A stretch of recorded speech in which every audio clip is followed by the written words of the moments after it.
Shall I read it today? Sure. The Pellin Credo, Ground Rules for the Peter Fleming Forum. The ground rules in the Pellin Credo are designed to support a safe, nourishing environment. 1. We ask that you come to the meeting with a clear head, free of the influence of drink and drugs. 2. In any Pellin setting, you keep control of the pace and depth of your sharing. You may pass or say no to any suggestion. Your no will be accepted and not judged or analysed. No means no. 3. Even though the meetings are recorded, we ask that people respect the confidentiality of those present and do not share anything they heard outside the meeting. 4. In Pellin work, we have a strict no gossip rule. No gossip means we do not talk about anyone who is not present, even in a pleasant way. Okay, thank you. I'm Peter and I'm in Norfolk in England. You want to go next, Vic? Hi, I'm Vic Flagg. I'm in Abbotsford, British Columbia, an hour out of Vancouver. Nikki? I'm Nikki, I'm in Wimbledon, London. Cynthia? I'm Cynthia and I'm in Kankakee, Illinois. Okay. Elizabeth? I'm Elizabeth and I'm in Eugene, Oregon. Mary? I'm Mary and I'm in Rosarito Beach, Mexico. Okay. I'm just muting everyone but Peter now. Okay, well, I'm going to talk about, today I'm going to talk about true rest and the pendulum and keeping in mind I've got it right, haven't I, Mary? Yeah, thanks. Yeah, because I was rushing just before we started.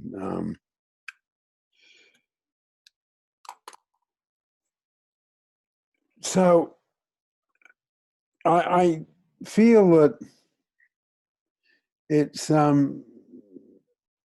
I just want to acknowledge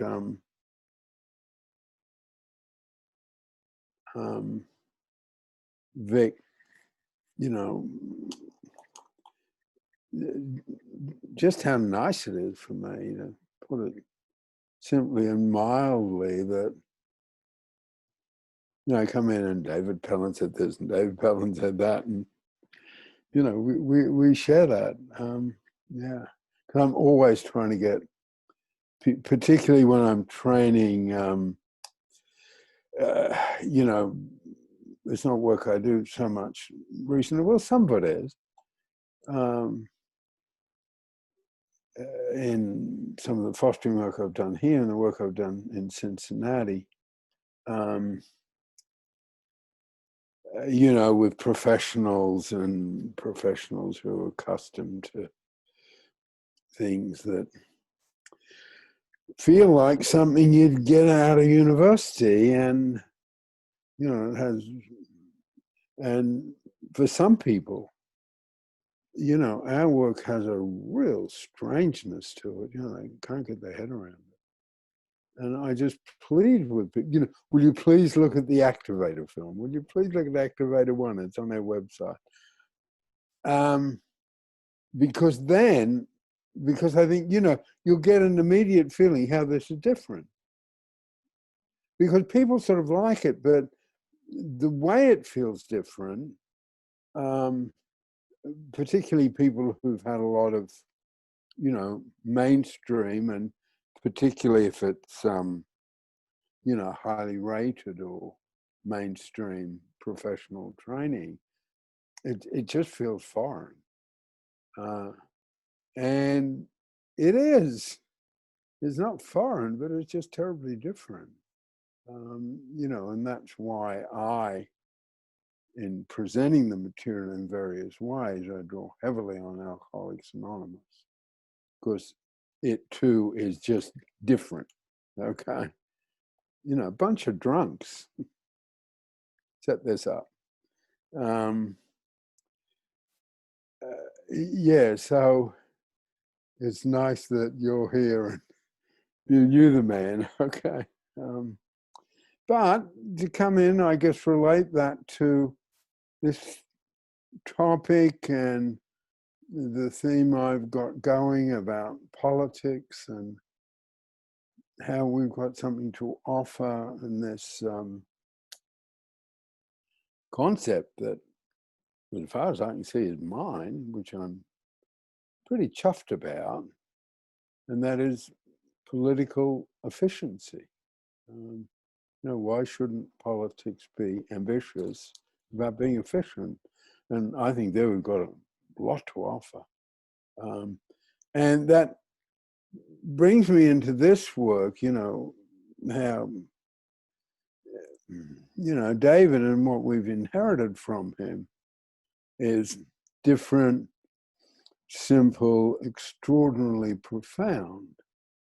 Now, the one difference between us and AA is fame and numbers. Put simply, everyone knows what AA is. And his concept of true rest, which is incredibly simple. Some of his work was really complicated. What I've turned into the life forces. That's complicated, and I've made it very simple with a device I've developed. Well, someone developed for me, and I've used over all these years. But some of that stuff was on the face of it. Sitting in David Pellin's lectures and hearing his presentations, at times it was like beautiful but very obscure poetry that you had to sort of work your way around. And there was something about his thinking process that, he wrote nothing down except his poems. He read no books. He would occasionally talk about something with a certain forcefulness, to put it mildly, bombastic and turn-offy. And he'd talk about something and he'd be wrong. And he'd come across as if he was an expert on it. And he had his particular take on something, okay? But as presented to people who were very bookish and very knowledgeable, they could just, he'd be wrong about something. Wrong about, I remember a particular one where he was just wrong about a certain point of history of the indigenous people of British Columbia. And someone just, cut his head off with it. So, an incredibly unusual mind. And then to bring it into today, he developed this concept called true rest. And, we define true rest as those activities which will renew and refresh us. It's that simple. The things we can do, we go into them, we do it, and we feel renewed by it. Then he turned that at the same time, and this was again something about his mind. If you really work inside Pellin, and I'm, have been developing a therapeutic model which we hope to take into fostering, full of Dave stuff.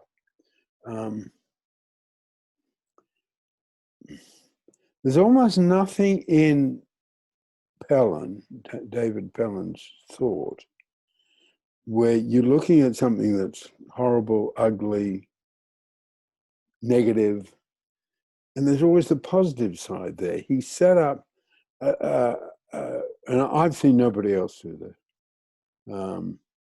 He set up his mind, the way his mind works, and his mind was really unusual. He didn't read any books. You know, he didn't write anything down. He didn't have intellectual friends. He almost didn't talk about anything but his own thought. You know, he didn't say, well, how does that relate? You know, he was interested in, because I was coming from a place, I knew Carl Rogers, and then I went off and studied with Fritz Perls while I was still working with Dave, and Alcoholics Anonymous, and particularly my boss and friend Merv Davis. He was into all sorts of stuff. And Dave would listen and absorb and at times take it and do something with it. I mean, hold on a minute. The reason, I mean, his concept of true rest is so simple that in today's session, I've got room to wander off and talk about some of the things I want to talk about, okay? Because, you know, true rest is those activities that renew us and refresh us. And we all have them in our lives. And this is a way in it. Yes, Vic. So a quick question for you. I don't, is the phrase, the words true rest, is that something that you introduced and developed out of David's teachings? I don't recall him using the words true rest. I do recall, you know, the pendulum and meditation and stuff. Yeah. And one of the reasons I ask is, and this is important to me, and I think it's, maybe it's something that in the Pellin work that you've developed that everybody already knows, but I don't know, and that is that you're saying that true rest is activities, whereas I was thinking true rest is not activities. So that's not the case then. I would be incorrect in that. And you're saying that David taught that true rest was activities that renew you, not necessarily sitting like in a meditation pose, etc. Am I right about that? To be absolutely honest, I can't remember. Okay. But right. That's relevant. That's relevant. You know, in a way, he threw out one-liners that then I did something with, right? That's true. And I'm almost, no, I know it was his phrase, okay, true rest. Yeah. But it might have been this much in some presentation, okay? Exactly, yeah. I mean, he did this. He left me, you know, all this unfinished stuff. And some of it is as clear as a mountain stream, you know, and some of it is endlessly complicated, you know, what I call vanity. I'm sorry, got the wrong words. What I call performance carrying material, he called vanity, hostility, and rejectiveness, which was hard as all hell to get at, you know. But this one, I can't absolutely remember how he presented it, but I think it pretty much what I'm presenting it with different words. But I think you're right, because he'd almost, and this is, I guess, how I got the film made, because I said he's an emotional teacher. And I spelled that out in some fairly clever way. And that got them to come to Montreal, from Montreal to Vancouver, and make the film with all the money that film cost, you know, the Canadian government putting all that money into the hour-long documentary. And he'd sort of say, true rest, and he'd get it across to you, okay, without necessarily a lot of words. But so the way I teach it, you know, is his concept and my definition is his definition. But I think you're probably right, Vic. I think back then it was a bit more obscure. I think I seem to recall, and you may be able to confirm this, I seem to recall David saying And again, just like you said, there's these little pieces that you remember, right? Yeah. And he had a way of filling a few words with an energy. But I think I recall him saying a change is as good as a rest. Now, I'm not 100% sure whether I heard that from him or whether that's an old thing we've all heard. But I think that comes from somewhere else, and he might have Okay. used it. Right. But I think he certainly got across to me somehow just how fundamental this concept is. And you're right, he said meditation is a form of true rest, but somehow or other, I can't remember the exact words, but it was in his teaching, I certainly received, we all have different ways of getting true rest. And again, and I appreciate the audience indulging me when I want to talk to Vic about David. But there's a number of places in his work he didn't say the same way that I say over and over again, we are all different. He sort of communicated that. I didn't feel in terms of my beliefs and his beliefs there's any difficulty. He just, again, it's very, very unusual mind, very unusual mind. So, as it is now, true rest are those activities which give us a sense of rest and renewal. We all have them. They might be unusual. I can certainly get a certain amount of true rest by washing the dishes. Not everyone is going to get true rest by washing the dishes, okay? Otherwise, there wouldn't be any washing dishwashers. True rest can be, gardening, walking on the beach, walking in the mountains, fishing, praying, meditating, sitting in a church, sitting in an art gallery. And they're all true rest activities that are in the middle of the pendulum. They're almost synonymous with the calm of the pendulum. And they can be simply gold in all the pressures, competition, this day and age, endless negativity in any political campaign. Political campaigns aren't sort of, using English expression, jolly anymore. They're nasty.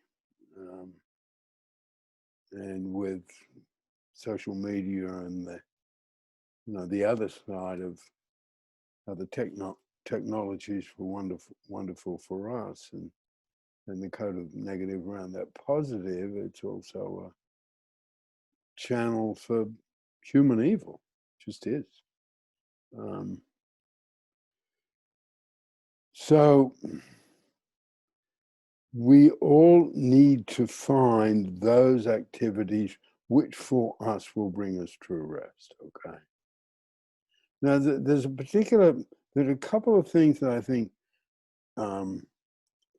sorry, I got a little bit lost there. Two themes at once, but placing it inside politics. I mean, that's an example. If you don't get true rest, you're in trouble. If you are leading a stressful life, have had stress thrown at you, have walked into stress or have stress fallen on your head, and you're not getting true rest, that's dangerous. Yeah, Mary. I was just looking for a good place to bring an example, because I think especially for new people, applying what you've said so far and thinking of an example in their own lives kind of grounds the material. And what was coming to mind for me about my life was that, you know, obviously the beginning of the coronavirus trouble was stressful for everybody. And I was here, having come for 4 days, I was here, was maybe a month in. And I'm used to living surrounded by green. And I just got so I couldn't bear the beige and the blue of the beach any longer. And I knew this, there's a green river valley that's just a couple of miles drive. You're not really supposed to go out on things like that, but you know, you're not supposed to do unnecessary travel, even just a few miles. So I said, I have got to go and get some green. I've just got to. And I went to this beautiful valley with my friends here, and I walked and the dog, and I walked a bit up and a bit down, and I got that refreshed, renewed feeling and relief, you know.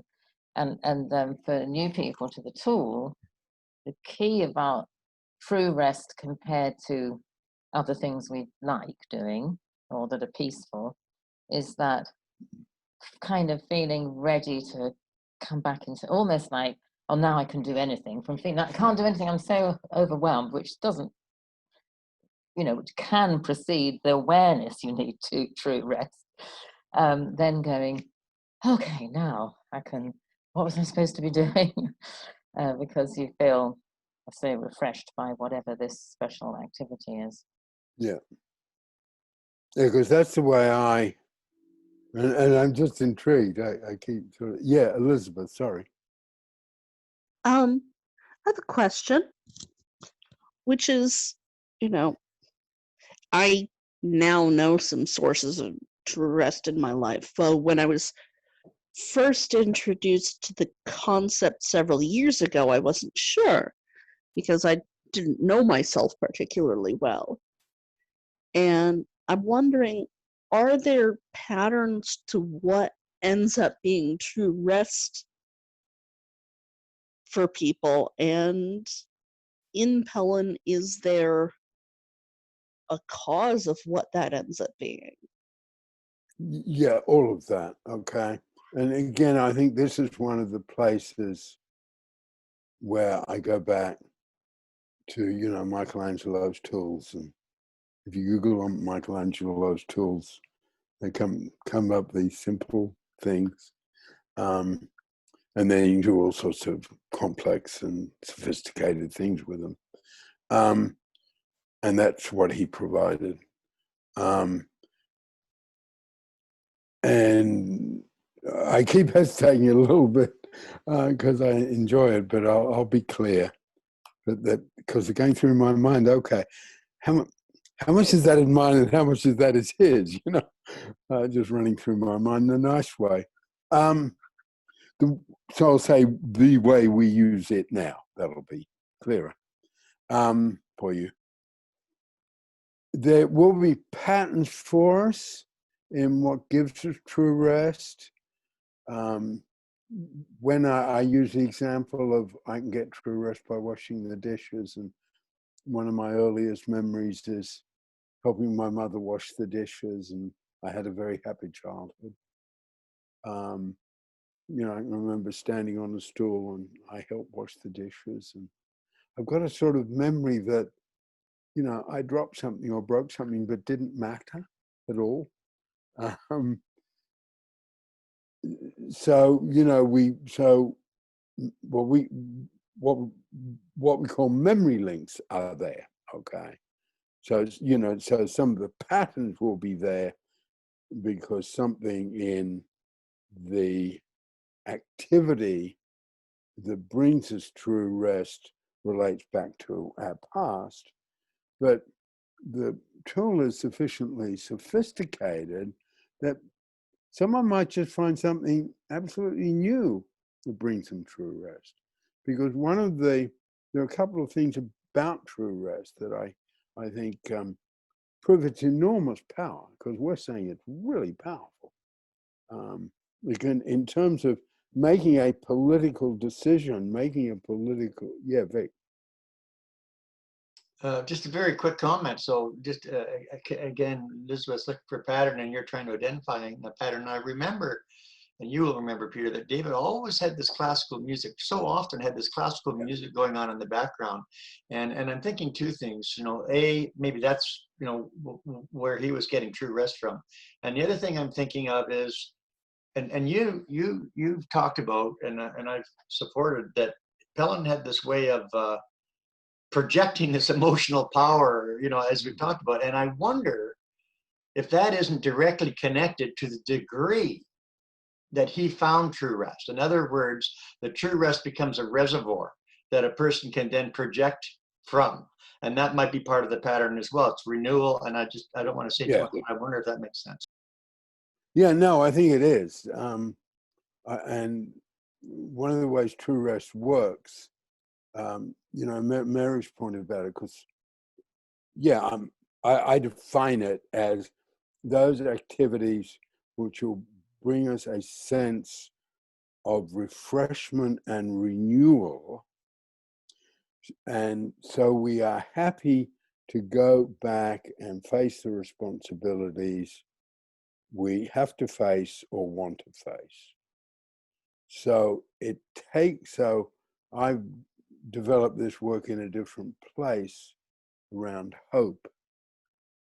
And I say that hope has three sources: true rest, contribution from hurt, and purpose. Hope comes from those places. Now, one of the ways that hope comes from true rest is true rest gives us that which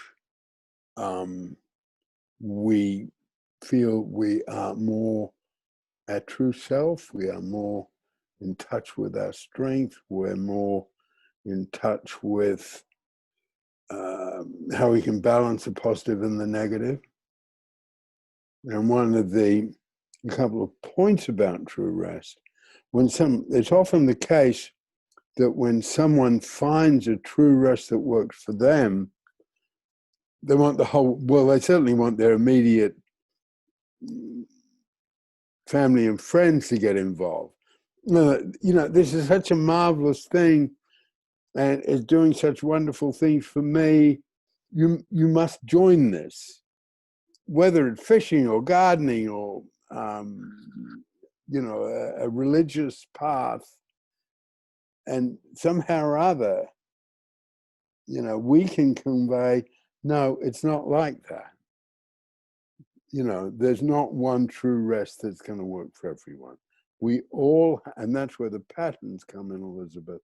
We all have our own individual makeup, so different things will bring in different true rest for us. So some of the power of true rest is how people become sort of fanatical about it.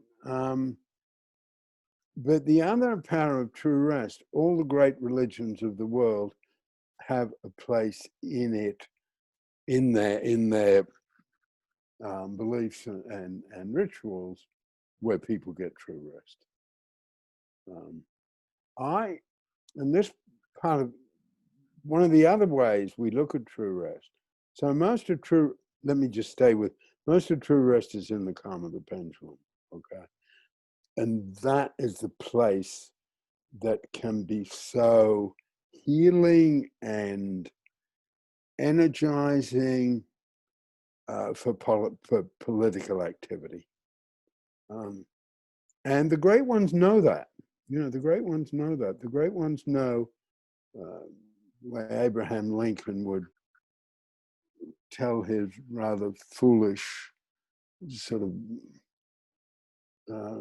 country jokes in the middle of the Civil War. You know, that reminded me of when the preacher was talking to the widow. That reminded me of the farmer who was balancing the load on the donkey, and you know, he'd go off on these things, and he's surrounded by death on all sides and talking to all these close advisors about death, and he goes into one of these. That reminds me of what the parson a preacher said to the widow, you know, and the great politicians, I feel know about a lot of the things we talk about in Pellin and in contribution training. They just, and in that sense, it has a common sense quality to it. Deeply profound, and at the same time, quite common sense. And some people know bits of common sense, but no one has all of common sense. And certainly some, yeah, I'm not sure Elizabeth Warren knows about true rest, okay? You know, someone who, you know, you can feel people who are just sort of mainly tensed up in some way. I was and thinking some, about, oh, sorry, I was well, just no, thinking sorry. about politicians in true rest and my brother. You probably guess what I'm going to say now, Peter. I don't think it's any accident a lot of them play golf. Yeah, yeah, Because, you know, exactly. it's that place, you're away from all the crowds, you're with green, you're doing a physical activity that's repetitive. Yeah, exactly. As I put it on one of my Facebook posts when I did a series on David on the Facebook posts, you know, he used to love to go to Horseshoe Bay and go fishing. Wasn't a very good fisherman. He just loved it. You know, you could just feel it's a very beautiful part of a very beautiful province. Yeah, he renewed himself. He really renewed himself. And, you know, if you're looking at someone who has a lot of stress in their life and handling it well and not going under with it, you're looking at someone who's getting some true rest. Yeah, Mary. Oh, sorry, Cynthia first. Oh, yeah. I was just thinking of, because Hamilton just came out, the musical, and I was thinking about one section in terms of true rest.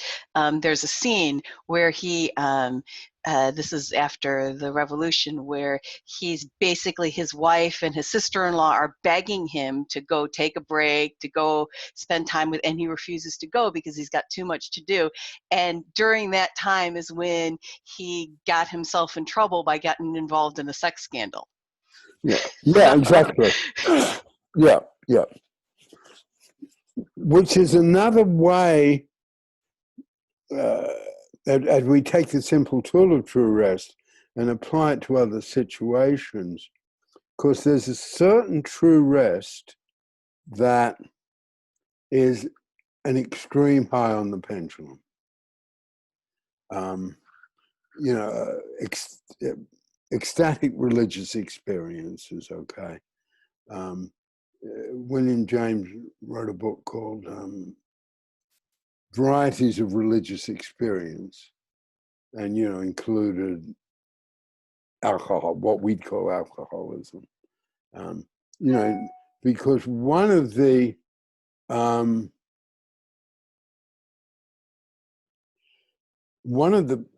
necessities of true rest, and this is where it relates to meditation, is getting out of ourselves, getting distant from the stresses on us, getting distant from the fears or hurt we're surrounded by, or the enthusiasms we're surrounded by. You know, and the extreme highs on the pendulum that at times provide true rest.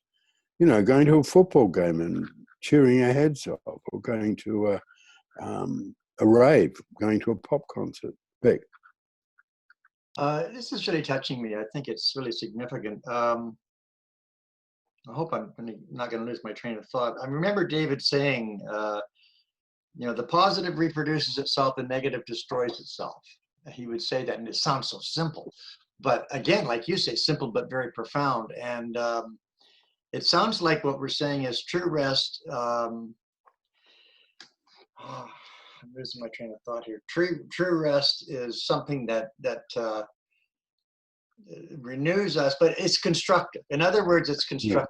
in some way, true rest must be constructive, because I Yeah. mean, we're going to get true rest by smoking a cigarette, and you know, people might say that's how they get their relief. Well, that's not constructive, and it's going to bring more hurt and pain. And so, true rest is something that renews and reproduces in us, you know, that is constructive. And the other thought that I had, if I don't lose it, is, and I have lost it. So Well, it'll come back. come back. Sorry.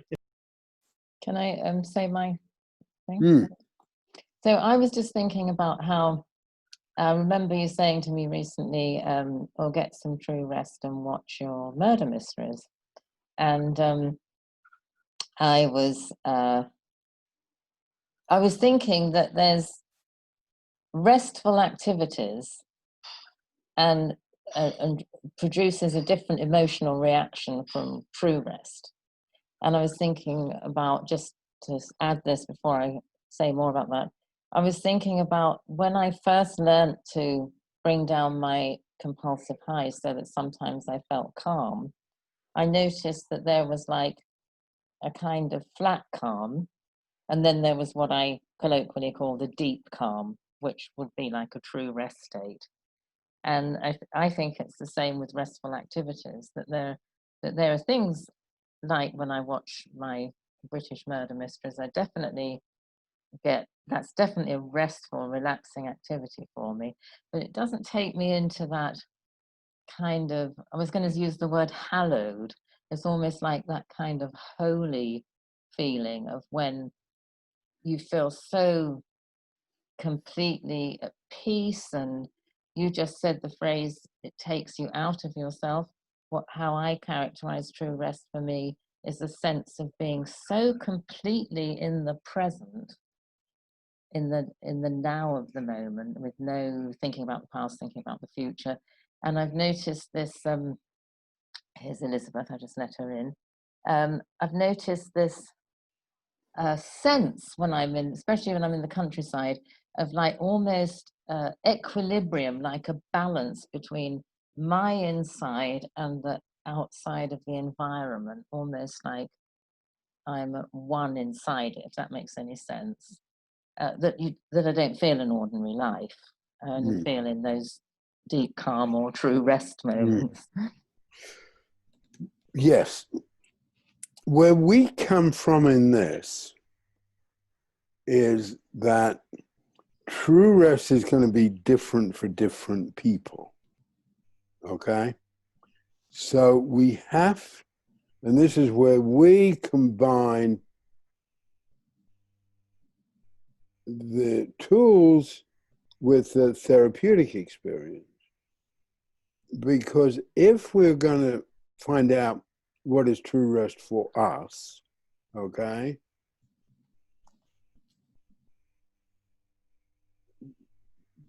we need to explore that, and we don't need to define it, because it's not going to be the same for everyone. And that's where people come along and say, well, you know, true rest is, you know, I trained with Fritz Perls. You know, I guess I'm a very senior Gestalt psychotherapist, okay? Maybe I'm the senior Gestalt psychotherapist right now. Gestalt therapy is all about being in the here and now, okay? And, you know, being in the moment, all of that. I never got that. It never worked for me, and it still doesn't, okay? I think it's great that other people can get into being in the moment, but that's not a particularly powerful thing for me. Mine's different. Mine's sort of getting outside of myself so I can have these other connections. So I think, just to sort of pin it down a bit, I think it's almost like, don't have a theory, and this is something at other times in my career I've been passionate about. Don't have a theory about bringing up kids. Look at the kids and see how the kids are doing, okay? And then sort of move your ideas about helping people parent from that, you've got your theory and you apply your theory to the child. What if we look at the child first? Okay, a very different methodology. So, and there are lots and lots of different ways to bring up kids. And there's not a scrap of evidence anywhere that educated people, and particularly people who are educated in the therapeutic arts and sciences, are better parents than others. There isn't. Good parents and bad parents in terms of psychotherapists. People, I've got 4 kids, I've got good relationships with all of them. I've got 11 grandkids. And I know each of my children is a better parent than I was. I wasn't that great a parent. I did all right. I mean, the better psychoanalyst Bruno Bredeltheim was the one who said, just be a good enough parent, okay? So in a similar way with true rest, I'd want to define the end result. Does this thing give this person a sense of being refreshed and renewed, rather than coming from the play? And then it's an individual journey, just the same as the journey around purpose is an individual journey. It's not, you won't be saved unless you accept contribution training. No, there's a lot of different ways people can be saved. There's not one way people can be saved. That's terribly important to me in terms of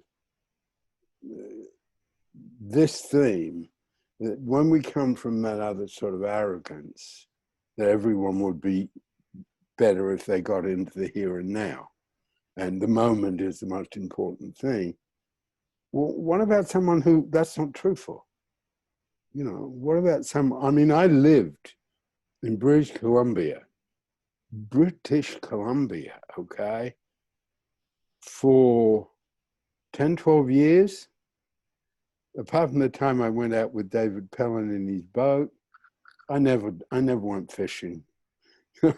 You got to go fishing if you live in British Columbia. It's a fisherman's paradise. Didn't work for me. And somehow or other, we're good at that in some parts of life, and we're not good at it in other parts of life. So I guess in terms of this, the methodology is what would work for this person to get true rest. And that's an example of how it works for me. It works for me to really get a connection to other historical times. So, I want to sort of bang around when someone says, the best thing is being in the moment. And of course, that's what Fritz Perls said. And, I studied with him towards the end of his life. And then he died. And then I studied with Janet Letterman. I don't think he would have liked me because I brought David Pellin into my study of Gestalt therapy, okay? There's one other thing I want to say about it, which to me, this part of the work is quite astounding, okay? The way we look at addictions, it's the flip side of true rest, okay? And we call it escapism. That was the word David used. He used the word escapism. Didn't use the word addiction. And anything that becomes an addiction, a destructive one, anything becomes an addiction often starts off as true rest. Whether it's food or drugs or booze or sex, it sort of starts off as true rest becomes escapism. And then, so within this particular part of the material, we have the combination of something that is extraordinarily positive and something which is extraordinarily destructive within this simple concept of true rest. And I guess that, yeah. Is there ways and methods in this, in how you can keep true rest from becoming escapism? Or are you saying it's a flip side that it can? Is there a way to stop that? I mean, because I know there's been some things like, you know, playing games video games that are often true rest, but then they go to so far and they sometimes do become, you know, escapism. Both has happened for me in the past. That's where, you know, I talk about the bottom line being evaluating in terms of hurt and purpose, okay? So if I get true rest out of reading history books. But if I'm reading history books, and I know there's time I got true rest out of reading science fiction, and that really became an addiction. You know, I'd be so much into something that I wouldn't go to work, okay? I mean, I had to not, you know, read science fiction. And someone came to my program in Italy once and came up to me quietly and said, "Peter, could I ask a favor?" This is in the early days. I said, "Sure. Would you mind if I took all the science fiction books and put them in a box and put them away in the back of a storeroom?" I said, "Because I'm addicted to them." So, you know, escapism, to use the word we use, can be a lot of different things. And you know, it used to be hard, I guess, because of computer games and the way kids and, you know, screen time and all that, because I got 11 grandchildren. I guess it's easier to say that things outside of drugs and booze can become dangerous addictions. So it's evaluating in terms of, it's bringing in the evaluating in terms of hurt and purpose. And then it's persona gap. You know, how do other people perceive me, not carrying out my responsibilities, because I'm talking about American politics all the time. And passive listening to hard feedback. You know, it's all within those tools. But I guess starkly, what we're saying is that the addiction can be very destructive, even though it might look benign, okay? Yeah, Vic. So it's interesting. One part of me feels to say this is getting really complex, which is not particularly good. But another part of me is saying, but the complexity is veiling something that is profound and is really, really important. And so I've been listening really carefully, and I'm wondering if whether or not we can say that true rest is something that, when we say renews us, we need to, my spontaneous opinion right now is that it renews us, but for what? And then I would say that it's only true rest if it renews us for the social reality in which we live. In other words, I'm making this up as I go, that true rest gives us a feeling of confidence to go out there and contribute. And so this connects with what you're saying about connection and purpose. I mean, I'm thinking that this is really quite significant, but everything that's being discussed here. You know, the swing kids in Nazi Germany, they played the swing music in America, right? And I remember watching that a few times and thinking, you know, what is it that was so powerful about that? And so I'm also thinking that true rest is something, even though I totally support that it's highly individualized, I'm wondering if true rest isn't something that people can sometimes join together on, right? I like when I love the Glenn Miller story. You want to give me true rest? I'll sit down and watch the Glenn Miller story, right? I mean, I've watched it so many times. I watched it the other day with my wife, and what does it do for me? And I'm thinking, I think that's something about true rest, because I look at that, and Miller lived for 40 years, only 40 years, and his music kind of going on forever. And so when I see that, it inspires in me a feeling, well, I can keep going. Maybe I can make a contribution. So I'm thinking spontaneously here that true rest is something that renews us, but for what? It renews us, I'm thinking, in some way in connection with our talents. Well, our talents don't mean anything. They don't mean anything in a vacuum. They mean something in connection with some social reality. And so a contribution is going to grow. And I'm thinking that true rest has something to do with that. I'm also thinking true rest is a state where we get into the feeling of it's all right. Everything's all right. It's going to be okay. Remember the Bob Marley song, right? The little birds outside. So it's all right. Something's all right, going to be okay. You're going to survive. And so I'm wondering if, the moment, and being in the moment, the business of being in the moment, Peter, I'm sort of inclined to agree with you that it became a stereotypical thing. But maybe being in the moment is a bit different from each person. So for one person, they're playing golf, they're in the moment. For another person's reading history, they're in the moment. For another person, they're watching Father Brown, and they're getting in the moment.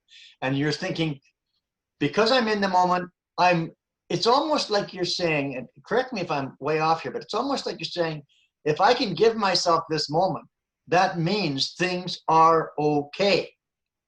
Because I'm not threatened. I'm not threatened with starvation. I'm not threatened with getting my next fix. If I'm addicted, and it's not escapism, because I'm going to go from this moment, I'm going to go make contributions. So I've said a lot there, and I hope I'm not distracting, but I think this is pretty profound, and looking for patterns, and that's what I'm trying to get from this. Thank you. Yeah, I want to come back to sort of our methodology, and this is mine, not David's. A whole methodology of tools, and it is a really simple tool. It can be applied to a whole lot of different situations, okay? But it is a tool, and sometimes a particular tool is not appropriate to a particular situation. I mean, if I'm getting true rest out of, watching all the American political commentators,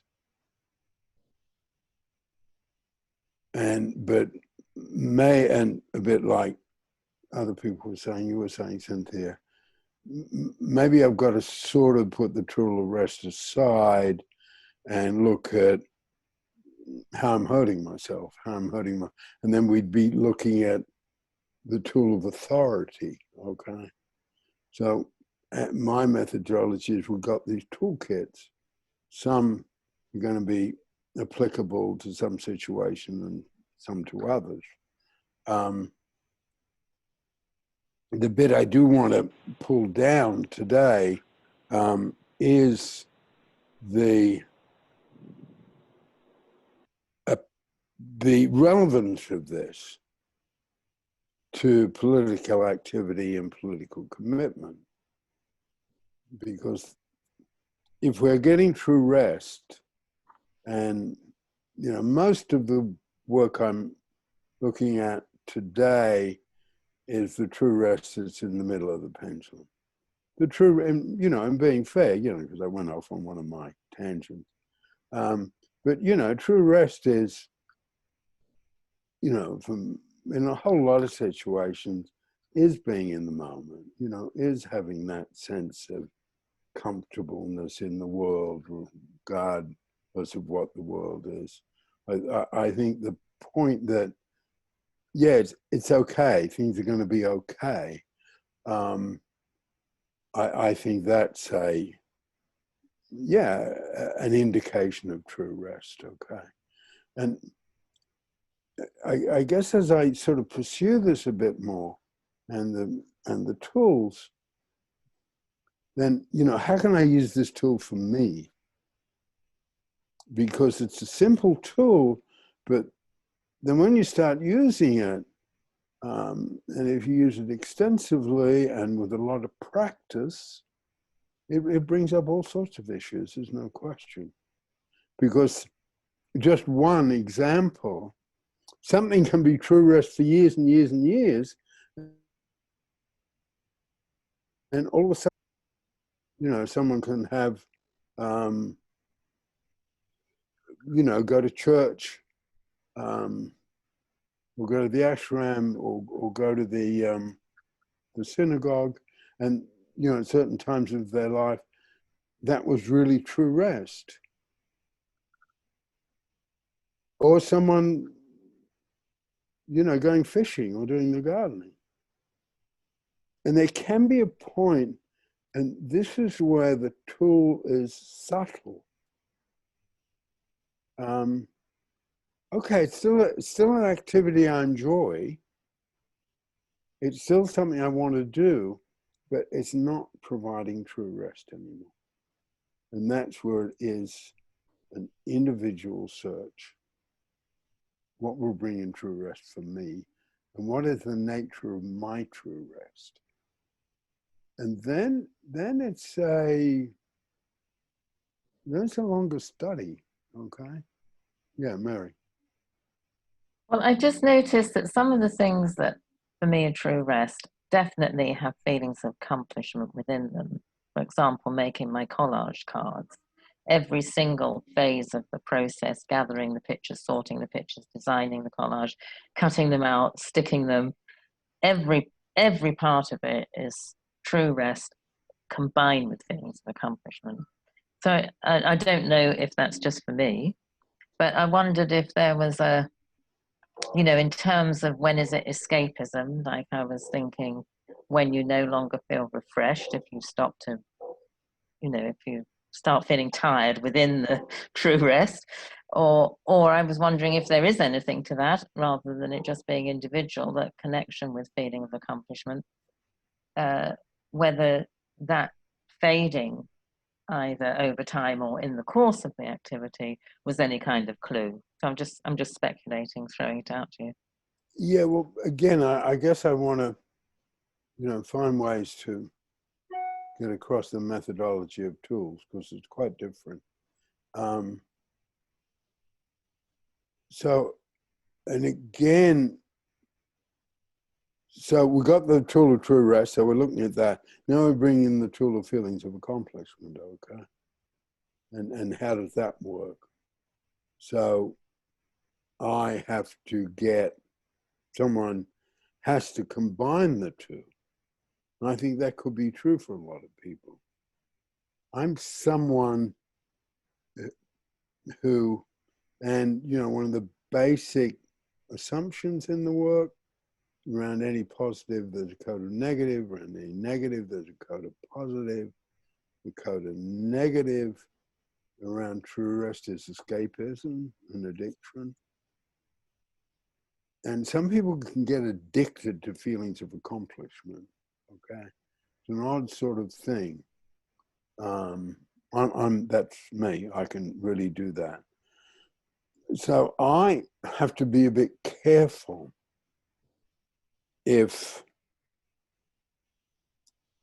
I guess I love feelings of accomplishment, okay, and it keeps me going.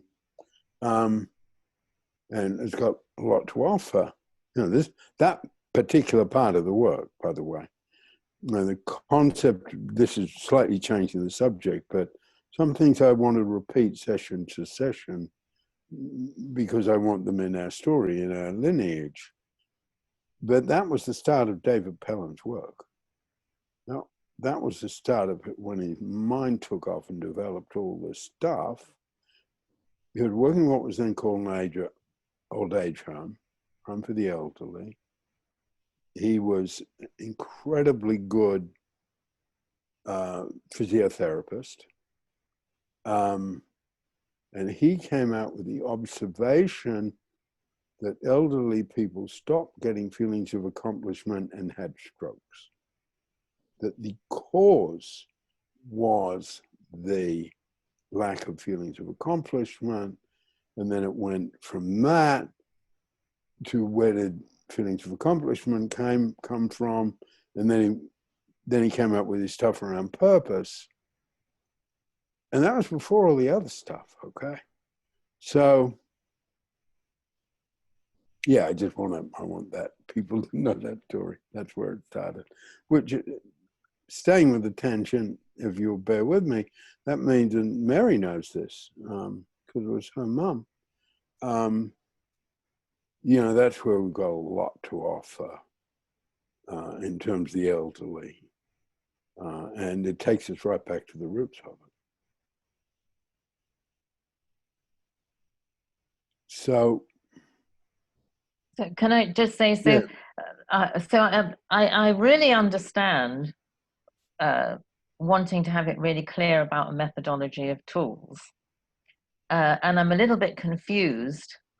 You know, I was trying to actually phrase what I was saying in a way to say, you know, I notice this connection for me. Yeah. And I'm not saying it applies to everybody, but is there some sort of a connection?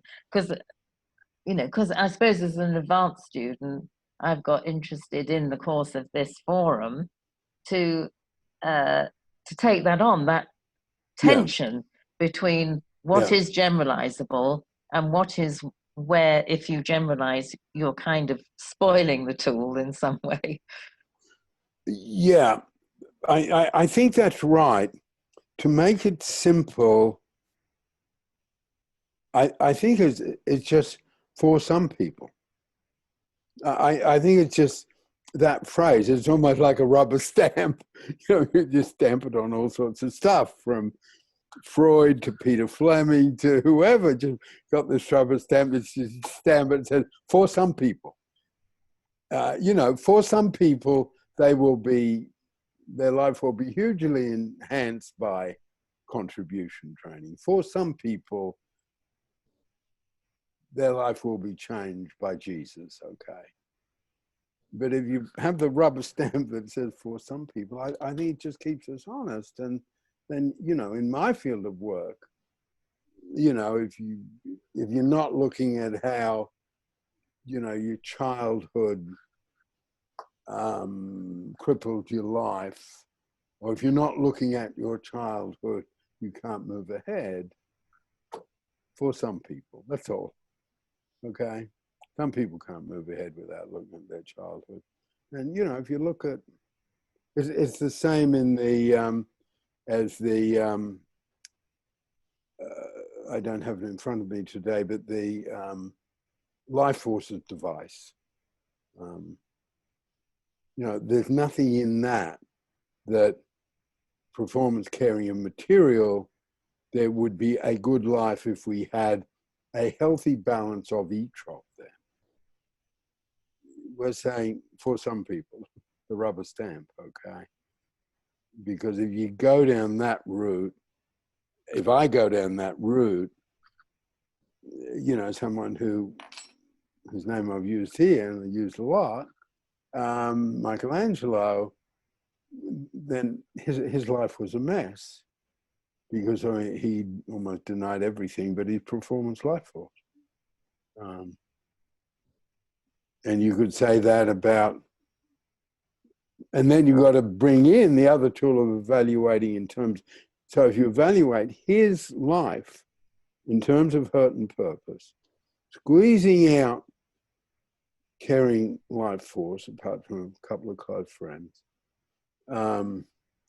squeezing out material life force except to get the marble from the mountain.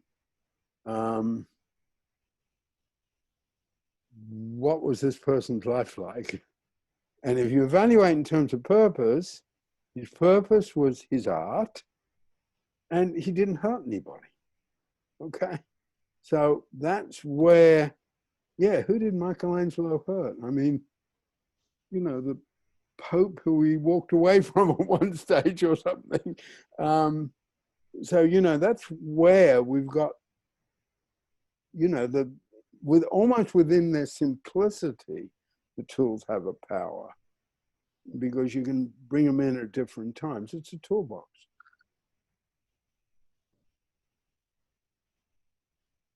Elizabeth, do you want to say anything? Elizabeth in Michigan. Yeah. I was thinking about political implications of true rest, and I sort of have felt differently about how people approach true rest as individuals, okay, and how you can actually see a group, you know, whether it's political or not, but it's easier to talk about politics, manifesting a group identity of what will constitute true rest for that group. And I mean, my basic take on it is that when you are united around a particular purpose, that you may actually be accomplishing a physical goal together, but there's that element of like when you're in a group and you're doing that physical thing together, you actually feel pretty rested. You know, you don't feel it's. Yeah, yeah. I mean, when I'm on a movie set, I don't feel tired. Okay, I really don't feel tired ever. I mean, I usually like just don't feel tired, even if it's conflictual.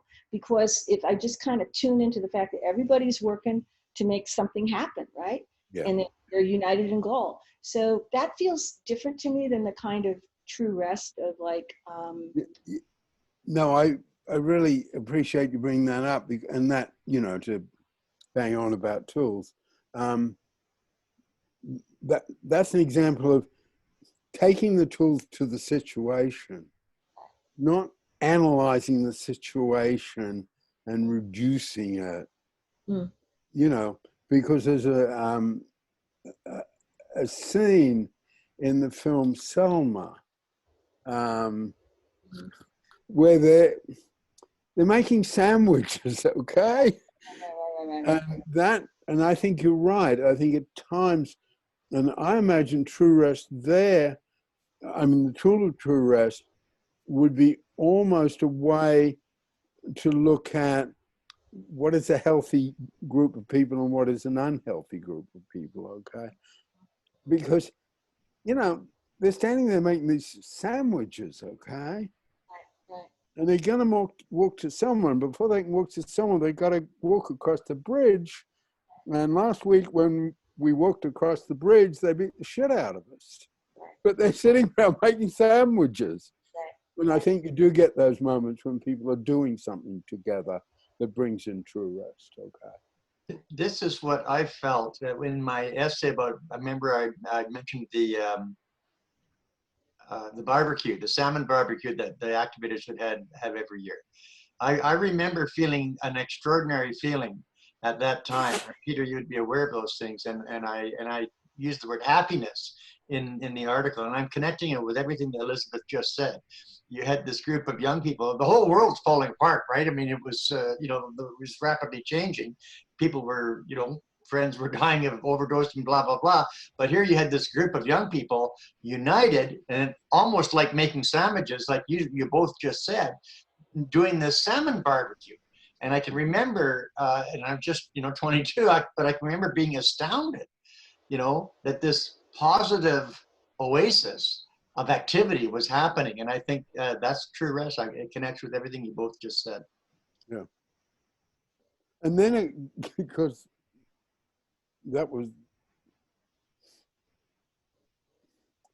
certainly not a true rest activity for me, okay?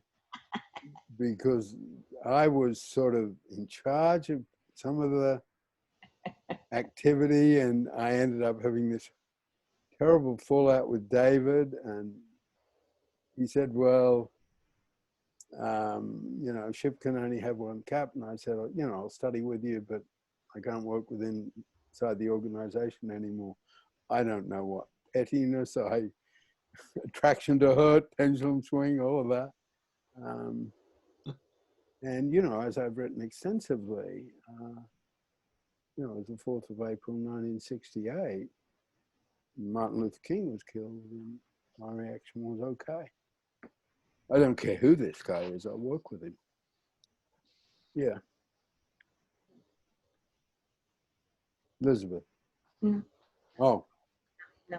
Cynthia, do you want to come in around this topic?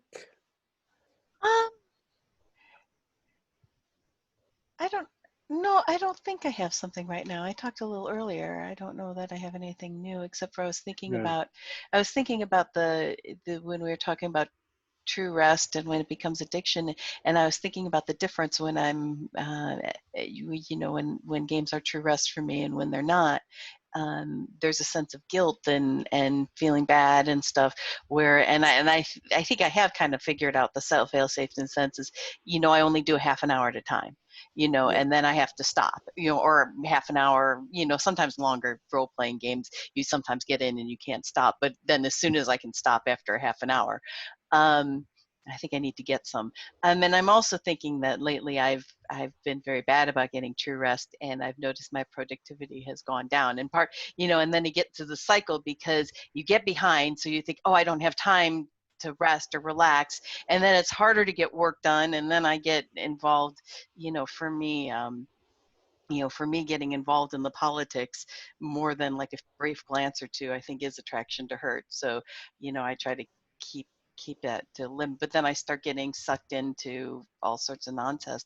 And I'm thinking, well, maybe you have to do something counterintuitive when I'm having trouble getting work done. Maybe I need to get a little true rest first and then see how that goes. Yeah, I think that's the way it goes. You know, it's you know, if I guess an ambition of this material is help us make more sense of chaotic and mysterious world, which has always been the purpose of art, to make sense of a chaotic and mysterious world, threatening world. When art first started, still threatening world. So it's sort of coming in on those issues, and you know, how could I use this to make more sense of the pleasure I get out of computer games? I'm sure it'll be true of Hamilton, but I know when Evita was showing in London for years and years and years, there was a particular lady who I think she had gone something like more than 300 times. Okay, and you know that's someone's life, right? So you know, here's someone, because there is a particular combination, I guess, between purpose and true rest. Okay, and I guess she really got something out of going to see this musical all that number of times. So yeah, you know, I guess I need to say that, you know, the reason I go on about the methodology and tools so much, you know, my field of work, I feel loses out, and I think it particularly loses out here and in this moment in terms of what have we got to contribute to politics, because we want to reduce everything to therapy, and that's going to turn people off, you know. Just the same, and I say this with respect, it turns people off if someone says, you know, the only way you can live a fulfilled life or be saved is by Jesus, committing yourself to Jesus. You know, it's that not having the rubber stamp for some people. And I think, you know, the concept of true rest and, you know, how can we get it? And even studying history, you know, how did the freedom riders get true rest? You know, how did they do it? and I think you can see that it's complicated. You know, it's complicated. And some of the ways Dr. King got true rest is still sealed up for a couple more generations, or maybe it's only one generation left. Yeah, true rest is a really complicated one. But without it, we don't make it. And, you know, I had the innocent example of them sitting around making sandwiches. You know, sometimes true rest can be quite questionable, but still bring in that, I guess, true rest. One way to look at it is those activities that enable us to believe in ourselves. Right. And that's where it comes very close to purpose. Yeah. Me? Elizabeth. The thing I'm reminded of is when, you know, I mean, in Black Lives Matter movement here in this country, which has pretty much been going on for a really long time before it got a name, you know, you have some folks that have been with it all the way through. The thing I'm always reminded of is Dr. King did something halfway through his career, which totally freaked people out completely, which was he switched from talking about, you know, a purity of civil rights, right, in the South, voter registration, breaking down, you know, segregation. And he switched around 1967 to talking about ending the war in Vietnam. And there were a whole bunch of people who would not go with him, Stokely Carmichael for one, Eldridge Cleaver, some other, you know, other Panthers were not into that, okay? And he took a lot of flack, but the quality that he had, which I'm really hopeful is a quality of what's happening here now, is that he was flexible, and that flexibility in, I mean, I think he got true rest out of talking to people. I really do. But he changed what he was talking about and how he was talking about things to people. And that's an amazing flexibility. I mean, I can tell you that there are folks who only want to approach certain political ideas from a position they've been in for the last 8 or 9 years. And then there's other people who are, their purpose is evolving, okay? And their flexibility is very, very visible. And I don't know, I mean, I think what you were saying before about how perhaps, you know, maybe reading science fiction was really great for a while and then you read something else, right? That's a flexibility. I mean, of being able to walk away from something when it crosses that line over into addiction. And, you know, people can get addicted to political positions also, in my experience. I think you're right. I think if someone has sort of the depth that he had, okay, and I'm sorry, Johnny's not here, but I would argue that there was something about Dr. King's personality, plus some of the people who was around, plus particularly the women who were around, even though they weren't treated the way they should have been treated, that sort of drew them into true rest. And there's something about nonviolence and true rest. And I think it gave the movement more flexibility and more depth. Now on the other side, you know, Malcolm X and that movement, I don't think they got too much true rest at all. You know what I I respectfully disagree. Yeah. Okay. Yeah, anyway, another time. Yeah. Malcolm started out in a much stronger my way or the highway position about how the means by which to achieve equality, okay? The means by which to eradicate prejudice, okay? And those included, you know, violent activities. He went through a transformation a year and a half before he died. He Yeah, became yeah. a different quality of person of faith. I mean, he was always a person of faith from the time he converted, you know, in jail in Michigan, right? He became a Muslim when he was in jail. But his quality shifted once he went to Mecca. He came back from Mecca and he said, Yeah. I'm not going to do this anymore. You know, so I think he had that flexibility. Unfortunately, they assassinated him for having that flexibility. I mean, he wasn't with the Farrakhan program any longer. And I guess, you know, just sort of our way of looking at it, bringing that in and saying, is this relevant to look at this? Could this be an example of? And you're quite right. I was wrong about him because there was that trip he took, and it's almost he had to get out of the country to get his true rest. Just saying that's a possibility, and you know, then that brings in true rest. Yeah, a lot of us need to get out of the country to get true rest. You know, great industries. I used the example earlier that all the great churches of the world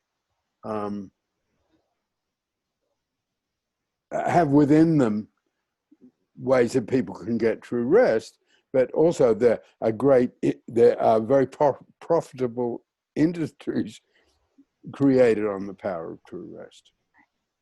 Elizabeth Rosenberg, do you want to say anything about this one? Sorry? Do you want to say anything about this one? Me? Topic? Yeah. I am not sure why, but this conversation is making me really anxious. Okay. Sorry.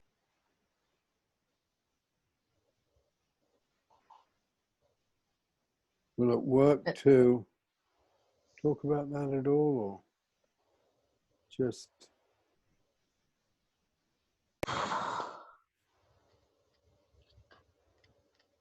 I don't know what's going on, but there's something that to me feels contentious in the conversation, and I don't know if some sort of memory link is going on or something. It's just, it is setting something off.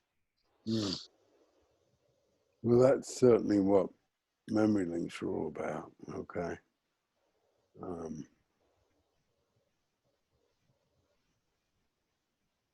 And I guess there is, you know, true rest can help us with the memory links just the same as the pendulum can. And, you know, maybe when we end soon, could be useful to spend a bit of time talking to Mary. And I guess when you bring if I can put it this way, when you bring I need to, you know, be a little more careful about this. Yeah, because, you know, I can really feel you're upset and we're all scattered in a lot of different parts of the world. But you know, the combination of a profound a tool as true rest and explosive an issue of politics, you know, that's a pretty potentially volatile combination, okay? You know, it really is. And, you know, one of the things that, you know, we really believe in Pellin that we can always slow down. And, you know, over and over again, you know, those of you who've been around my work for a longer time, you know, the most important person is the person who's most vulnerable. And at times that's been me, okay? And yeah, we can sort of drop everything. But yeah, when we end, talk to Mary a bit about about the memory links and the I pendulum. just have to say, you, me, and Nikki have a meeting at 8 o'clock your time, 12 o'clock our time. So Yeah. I could do that only briefly because of that. But of course, I will. Yeah. Phone Elizabeth, yeah. Yeah. Is that okay, Elizabeth? Yes, of course. I'm really sorry about this. No, not at all. That's what we're here for. That's absolutely what we're here for. No question. And they're not always easy, but in a way, tears are always a good idea. Yeah.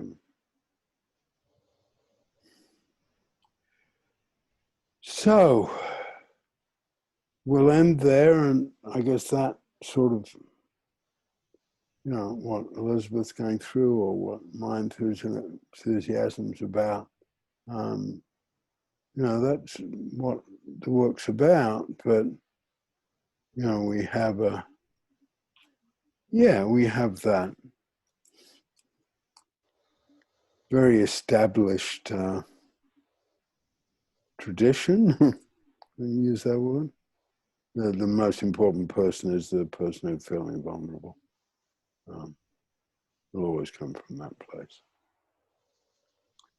So we're ending there for today. I guess what I would like to do on Sunday is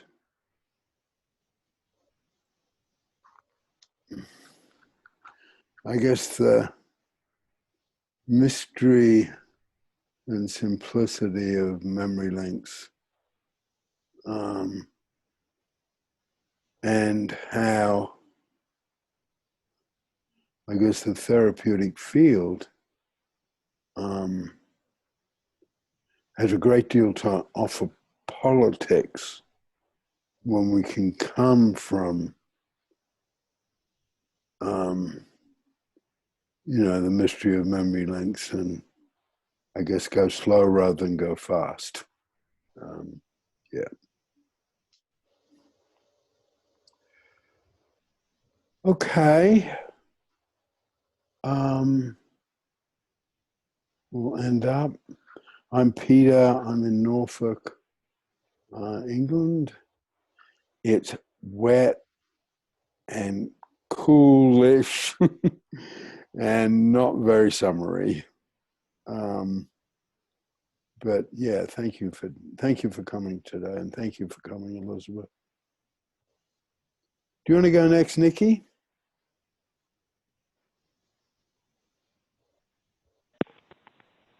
Hi. Yeah, I'm Nikki. I'm in Wimbledon. Weather's the same. I'll just add a little innocuous little bits that didn't come in. I was thinking of my true rest, and I think I've said it on here before. I don't know how we had the opportunity, but sort of realizing that watching dogs, happy dogs in parks playing together, is true rest for me. And I've only recently realized that. I know that I enjoy watching them. That makes me happy. And anyway, there's definitely memory links associated with that. And then there was another thing, a little story you told, Peter, about, it made me remember my grandmother in Devon, which I didn't understand at the time. And she had the local cinema, the nearest cinema was like 2 long bus trips away.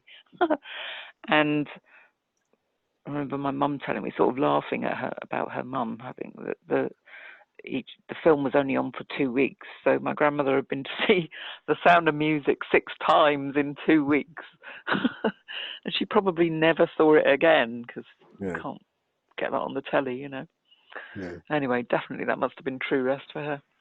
Anyway, innocuous, fun little things. Thank you. Okay. Cynthia, finishing up. Cynthia, I'm in Kankakee, Illinois, and one thought was kept popping through my head throughout this is that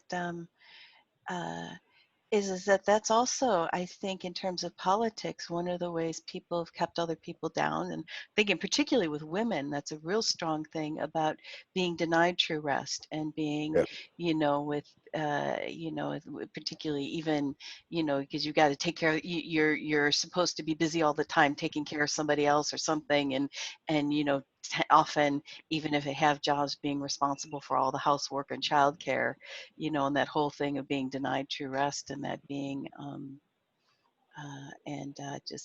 and I was thinking about this one thing I went to as astrologer conference that was combined with a whole concept of radical self-care, which is a real interesting thing that but basically in some ways, even taking time, and a lot of people, especially women, feel like taking time to do something for themselves is like this big radical thing, and where that comes from. So yes, Yeah, I thank really everybody. appreciate. Yeah, I really appreciate that, because I think it's a way a lot of people kept down, to know the opportunities of true rest. I think that's true.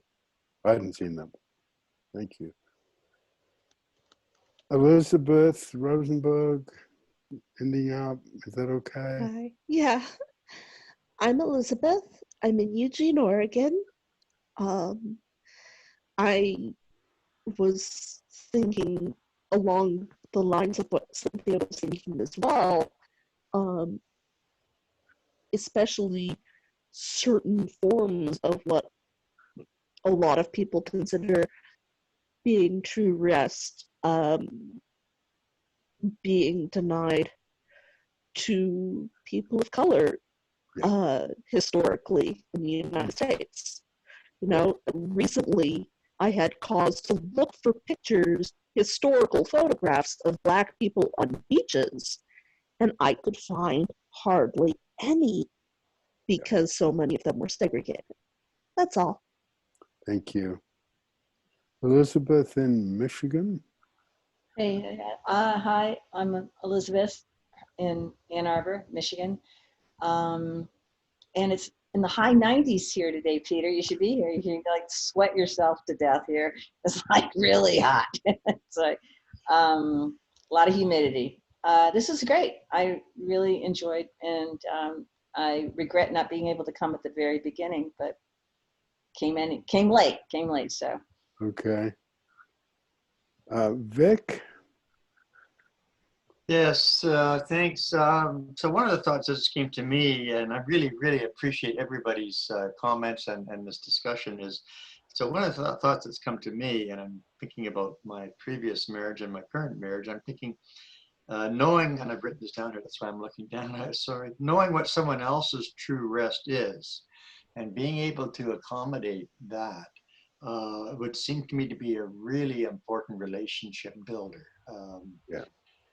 That really, and this is really coming through to me now from our discussion. So that's one thought. The other thought I'll quickly say, and I really appreciate Peter acknowledging when you said it's complicated. I was I'm so glad he said that, because if you heard me earlier saying this is complicated and I'm not too sure I like it. So I'm really grateful, because I think it is complicated because of our human nature, but the important thing is it's real. It's a real thing. And because it's real, it's then worth looking for, finding, and sharing, and teaching, et cetera. And so that's what I got out of this. And it's quite significant for me at this time, and I really appreciate it. So I'm Vic in Abbotsford, British Columbia, and thanks. And I look forward to coming again. Okay. Mary. So I'm Mary in Rosarito Beach, Mexico, and thank you, Vic. That really brought back memories of the things that my husband and I, he was difficult, but one of the things that made the marriage work was just that thing you put your finger on, that we did enjoy. Sorry if you can hear the background singing.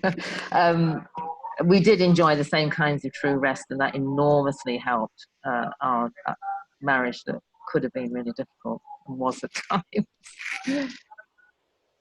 Okay. Well, we'll stop there. Again, thank you so much for coming. Really big for me. And I'll see you on Sunday. Thank you Okay. all. Bye-bye. Bye, everybody. Stop.